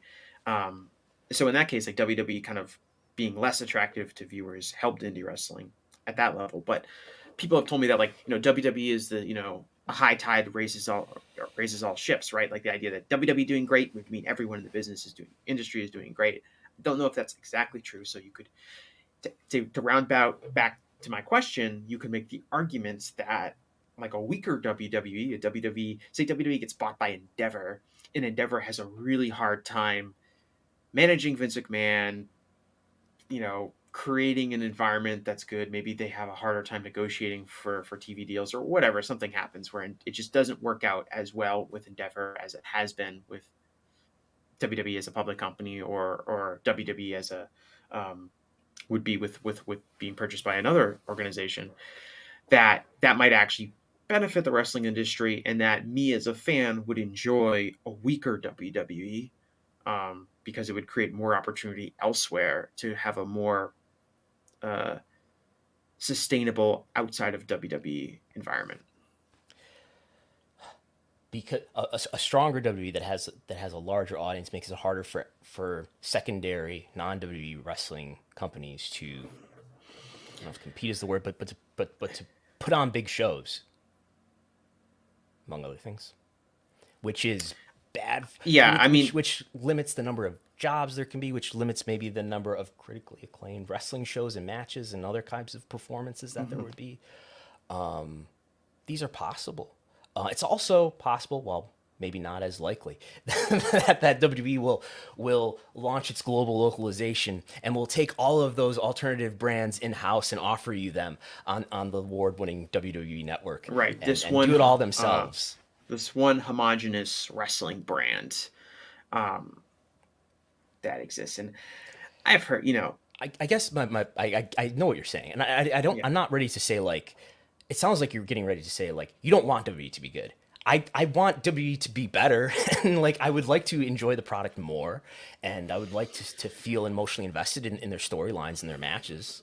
Right. Yeah. Which would mean Vince McMahon probably shouldn't be involved in the creative process. Of course, but we've been saying I've been saying that for which would mean years. that which would mean that a buyer of WWE that would keep Vince McMahon in the creative process would be less attractive to you as a wrestling fan than a buyer who would say we want Triple H or we want somebody else in charge, and that Vince sell the company and go back, doing whatever you want to do in your personal time. And the only one who I think would have a definitely different opinion, the only one that have any confidence that would have a different opinion about that one way or the other, is Saudi Arabia and everybody else. Those are the two groups that I think. And I don't know. There may be other ones in the middle, but I just don't know which ones they are. Maybe it's Endeavor. Maybe Endeavor is one of those ones that's in the middle. But then again, I don't know. Is Ari Emanuel really interested in bringing that on? I don't know.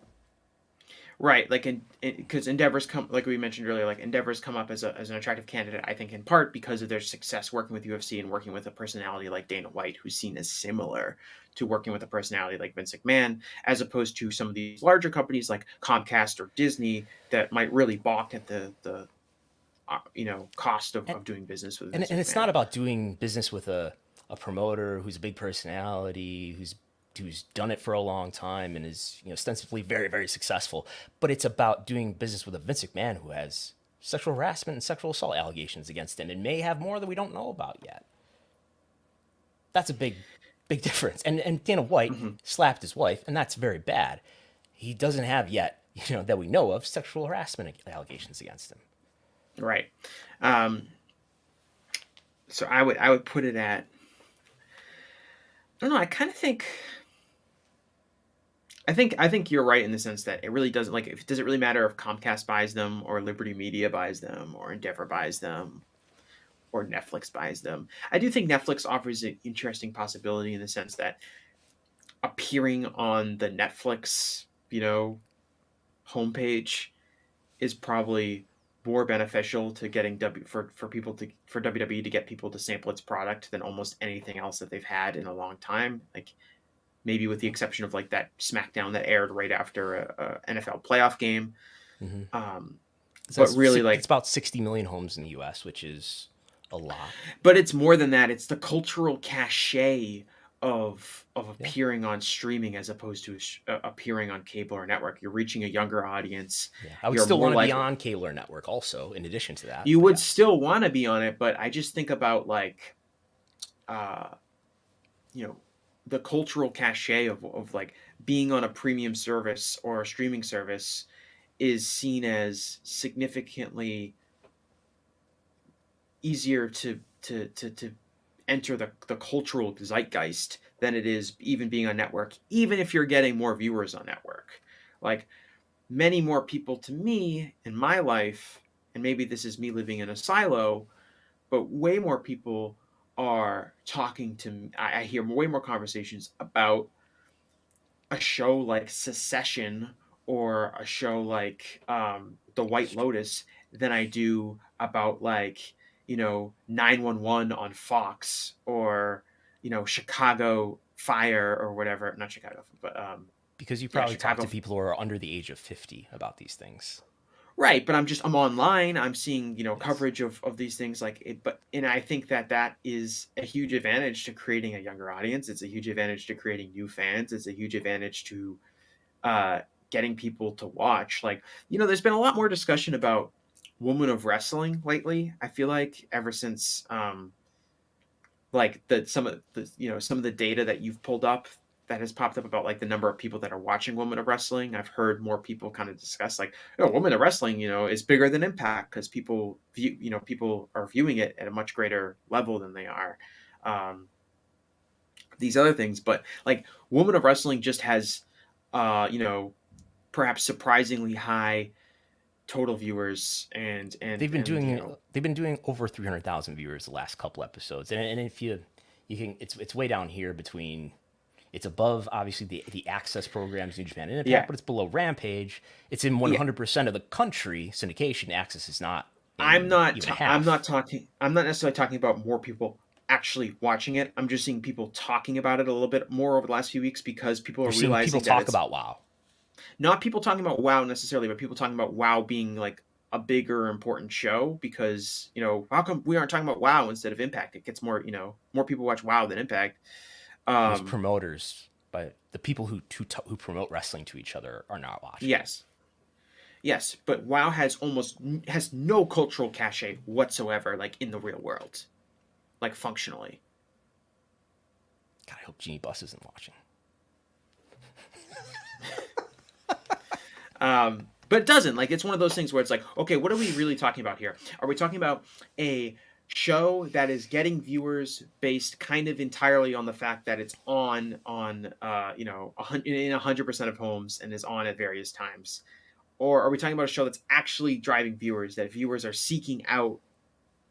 I don't know. I mean, if they were airing a test pattern, it wouldn't do that much viewership. People would turn it off. But just to make an extreme point, that doesn't say a lot. MJ is saying that, it got promoted by the New York Times. What a media piece by Genie Bus. What a coup to get the New York Times to write a feature article. The Wall Street Journal also. Wrestling. I was quoted in both, I believe. Yeah, if you want to know, like, how, like, access journalism works, and how, like, having friends in high places can get you to promote stuff, the fact that we had, like, the New York Times writing Women of Wrestling, like, anyone on earth is talking about that promotion, and it's not just Maura Welp or Maureen Welp or whatever her name is sending press releases out to you to get them is pretty fascinating. Okay. Sorry, turned into a WoW burial, but. Have you watched any WoW? I've watched a couple. No, I haven't. Now. But, like, I mean, like, go on WoW's YouTube channel. Look at how many views those videos get. Like, I think it's, like, literally under 1,000. Maybe it's more now. But, like, the idea that WoW has this, like, rabid fan base that's growing. It's one of the. But it's the difference in, like, what I'm talking about between, like, just looking at this raw total viewer number, which you might see on higher numbers in network homes, versus actually creating a fan base and actually finding like, being part of the pop culture conversation and getting cachet and being marketable to, like, something like streaming services and things like that. I think there's a lot of, when we look at television, there's a lot of kind of, like, just institutional advantage you get from being on network television that doesn't exist in, like, a cultural sense. Mm-hmm. And you kind of want to be both, right? Which is why you kind of want to be, be accessible to a wide audience, so be on network, but also being, like, a part of the culture zeitgeist, which WWE would probably do much better on if they were on a series like Netflix. The ideal situation, I think, would be to be on a really strong streaming service, maybe next day Netflix, and assuming the Netflix is gonna, make your visibility very high when people go into that platform, and to be on Fox broadcast or NBC broadcast or USA. Which is kind of what gets back a point about like that the opportunity for WWE to be on Netflix, specifically Netflix, not Peacock, not Amazon Prime, not even Hulu, Netflix, the market leader in this end, on this end, popping up, at the top of people's pages or new today or anything like that. People who maybe are more likely to sample the wrestling product that way than they are to even stumble across it on network television. To be a different audience to a degree. And WWE has been on Netflix before. Yeah, it's kind of a long time ago. They had a lot of like their DVD. Yeah, because I remember watching them. Were on that. Yeah, they would air them, and kind of at a different phase of like Netflix as an entertainment option. But I think to have like if you were to take a show and put it on Netflix, it would be an opportunity for WWE to reach a new audience in a way that they have kind of not been able to based on the current method of the distribution. I don't know if it'd be different. Like, I don't think WWE is radically more popular since they've switched to Fox, and Fox has definitely allowed them to reach a bigger audience. So in the end, if the product isn't entertaining to people, will they still tune in? Perhaps not. I mean, I think it's really important to be on the USA Network and or Fox. And I think maybe WWE would be a little less popular if SmackDown and Raw were both on USA Network. Not majorly, but it's something. Just briefly, this is a little outdated, so this is at least as of the beginning of last year.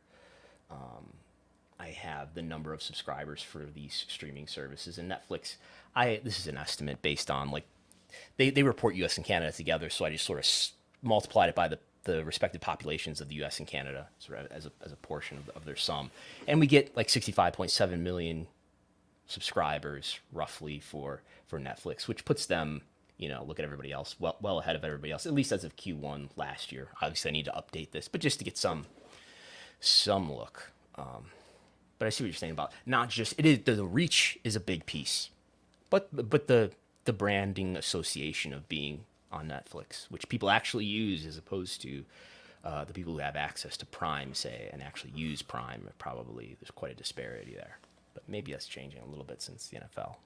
Which I've heard those NFL ratings on Amazon have not been the greatest in the second on Amazon. The Thursday night. Yeah. I mean, I think we looked at them last week, and I think they fare better in the 18 to 49 are more comparable to where they were previously. Yeah, the younger stuff is way better. And that maybe that's like that's a trade that the NFL is willing to make, which is we're going to get younger. Some of the older fans who don't watch Amazon Prime. Do it, but it's also a loss leader in the sense that like my dad is figuring out how to use the remote on his smart TV to open up Amazon Prime to watch Thursday Night Football. When all these sports are loss leaders. More on that in a moment. Right. Where he wouldn't be doing that otherwise, but now he knows how to access Amazon Prime. So if he finds out that there's a new show that he might like that's on Amazon Prime, instead of in the past being like, it's on Amazon Prime, I don't know if I get that, I don't really want to go through the process of finding that. Now he at least has the familiarity with opening up the app and knowing how to find his show. What's interesting about those numbers of like the streaming services? I'd be really interested in knowing like if they have this data about like which of the how many of these streamers are being used as like browsing time versus like people going on and knowing exactly what they're going to watch. Like I imagine ESPN Plus, for example, that's not published, but I'm sure they have that internal data. Right, but I imagine like ESPN Plus, for example, doesn't have a particularly high rate of like browsing time. I think people are turning on ESPN Plus because there's a sporting event that they know that is on there. And they're booting it up. I think maybe like things like Peacock and Paramount Plus that do a lot of live sports as well also see kind of a similar thing like that. Mm-hmm. Netflix, I guarantee, not only are they in the most homes, but does probably, because they're viewed as like the market leader and because they have an enormous amount of content, I would imagine more people are spending time on Netflix, just kind of like, I'm going to boot up Netflix on my TV and flip around. I don't really know what I want to watch, but I'm going to see what they have on Netflix. That's like the new version of channel surfing or clicking through the channels. and that to me would be more valuable, because if you're like WWE, or you're a company that wants to pop up in people's feeds, you want to be on a place like Netflix where people are just looking to watch something and are flipping around, as opposed to a thing like ESPN Plus, where the only people who are going to kind of find you are the people that know exactly what they want to watch. We have a couple super chats to get to. MJ says, I think that wrestling fans, this is referring to our conversation earlier, I think that wrestling fans who are hard on VKM harbor resentment for him making wrestling a meme of pop culture. Insert Vince gif here. We like the genre that's mocked mostly because of Vince. And we have another super chat. Thank you, MJ. From Delmar, who says, was Meltzer way off on the Morgan Stanley statistics? I guess Dave, I don't know if you've read this yourself. I did. In the Observer. I guess Dave wrote about the Morgan Stanley analysis, which we talked about more than a month ago. I had to go back into the archives. I get the impression that he was saying that, and sort of left out the part about Morgan Stanley ultimately making the conclusion that we anticipate that Fox would like to renew, but may have a lower ceiling. I think he left the reader to think that SmackDown is especially in this situation, when in fact Raw would be in the same situation. So what's happening here? Morgan Stanley did a lot of research, which we talked about a month ago. Aggregators should watch and hang on the word of everything we say on Wrestlenomics Radio. They would have known about this story more than a month ago. And they went through and got information apparently about what the ad unit cost is if you buy an ad on SmackDown.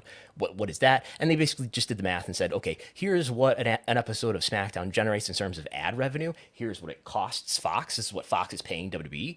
And they're saying, hey, look, it's not in the ad sales. It's not paying for what Fox is paying WWE. So it's losing money. Furthermore, it went on to do the math on, well, look, if we ascribe some carriage fees, which may or may not be the way that Fox actually looks at it. If we ascribe some percentage of carriage fees, perhaps, which was what they did, is relative to the percentage of ad revenue that they generate for Fox overall, we give them that same percentage of carriage fees, then does it make a profit for Fox? Still the answer is no, but it gets closer to break even, but it's still only about halfway there. And I think you would, if you did a similar project, which we could do, doing the similar estimates for Raw on the USA Network, Dynamite and Rampage for Turner, I think you would find similar results in that what those products cost the networks, what they're paying the wrestling companies, is not made back just on ad sales or even when you combine carriage fees. Because, in fact, I bet if you did the same thing for the NFL, for the NBA, for Major League Baseball, you'd find similar results in that they are a loss leader. Look at how much money the NHL has gotten from Turner for their deal and the ratings that they do compared to WWE. It's not even close. WWE does way better ratings, playoff ratings for NHL are a little bit different, but during the regular season they're smoked. But obviously they're viewing them as a loss leader. The way it's presented in the Observer. To be clear, so we'll talk about the Observer. I was reacting to a tweet that was referencing the Observer. What did the Observer actually say, though? Well, it basically only has the part about basically if you just read the Observer piece and you hadn't read the prior Morgan Stanley piece, which we had discussed probably last month when it came out, early December. Yeah, that. Do you think Dave read the actual analysis? I have no idea. I don't know. The Observer. So if you just read what was in the Observer, it implies that Fox should not be paying SmackDown what its current rate is, because they're not making their money back, and there's no real explanation for what the logic would be for Fox to take SmackDown on as a loss leader. If you were just going purely by what was in the Observer, you would come away with, oh, there's no way Fox is going to pay for the rights for SmackDown, because they're not even breaking even now, and they're going to be asked to pay 2 times as much or whatever the multiplier is for the next rights fees, and it would make you question the entire business of sports TV rights, because it doesn't seem like anyone would make money given the rates that they're paying for all this content. Obviously, so it doesn't really go into detail about why this would be interesting. I think the conclusion to make is that there's this content that is, you okay? My soccer team's not doing well. Okay. You did that once before. I think we were off air. I was like, whoa, did I piss him off? No. So anyway. They're losing 2-0, and they just had a good chance to cut the lead in half. And, but anyway, what I was going to say is I think there's live sports that you have to, if you doing the math, is driving a disproportionate amount of the revenue. And you have this other programming, like rerun programming and you know stuff that you're airing for the fourth time and things like that are drawing a smaller percentage versus the time that they're actually on the network, if that makes sense. But anyway, yeah. Yeah, I think the Observer article like doesn't really give you the full picture of like even the Morgan Stanley report. So if you read it, you would like it. And it's weird because Dave doesn't draw the conclusion. Like if Dave is just going by what he's publishing, then Dave theoretically should write a whole follow up to it, being like, yeah, I don't know if SmackDown's gonna get an increase in rights because this Morgan Stanley report implies that it's not. But Dave knows that, like he knows that SmackDown is going to get an increase in rights. Maybe it's not from Fox, but he knows that it's not just, no one makes any money off these network deals, so they're never going to sign a bigger one. But he doesn't really explain that to Observer readers. So if you just read the section on the Morgan Stanley report, you would just think like, wow, they're not going to get a rights deal because clearly it's not making them any money. Yeah. It's something to pull back the curtain. It's something I thought about, like, and did have Jason Umpisser at one point, writing articles based on things that we were just talking about on the podcast, which I think would be, in the news aggregation world, would be subjects that they might be interested in. Anyway, anything else? Do you want to plug anything? Anything else you want to bring up here? No, I'm trying to think if I thought of anything else. Did you note that Jungle Hook was the highest quarter hour for female 18 to 49 viewership? And I believe their YouTube video is doing fairly well. Is it? It's the highest quarter hour for female viewership? I believe that was right there. Is that in the Observer? Because I don't have that. I don't have the female breakdown. It might have been in the Observer. I've just tried, to be honest, people have said it. I'm not sure. I can back it up. I also know that chat. People are saying I also think their YouTube. I've heard that before. I've heard that the Jungle Hook, if you look at their YouTube video views, that like the concept of the Jungle Hook has been well received from a ratings perspective. It's obviously one data point. So what we have on the screen here are the top 10 AEW Dynamite videos for the last 7 days or so, something like that. It's essentially it's the data that you want to look at to answer this question. And number one is the video titled "Were Jungle Hook Successful in Their Team Debut?", which has 453,000 views, which is more than anything else from Dynamite this week. Mm-hmm.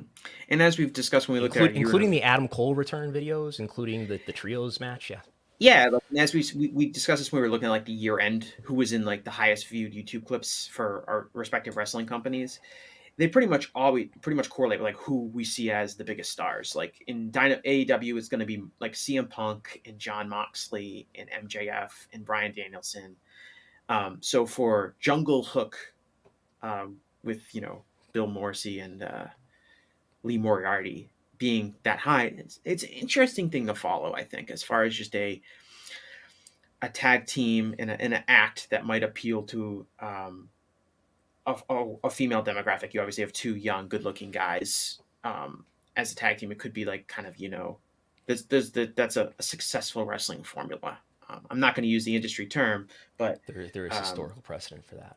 Yes, the Jungle Hook Express, maybe they would specifically in some of the wrestling promote territories that Tony is fond of. Yes. Okay. Anything else to plug? No, I think that's good. Okay. I'm gonna watch the Bills now. Yeah, I mean that is as a neutral fan, that is not an exciting game for the playoffs. You gotta be a promoter. You gotta hype it. I'm not watch the Bills game. The National Football League. Okay. Well, thanks everybody for listening. Thanks for all your super chats, for supporting. We will be back with audio for subscribers only on Thursday, the Wrestlenomics 30. Chris Gullo and I will be back, and we'll be back as always on YouTube 11 a.m. Eastern time every Sunday with Wrestlenomics Radio. Thanks for watching, like and subscribe and all that stuff. Thanks. Bye.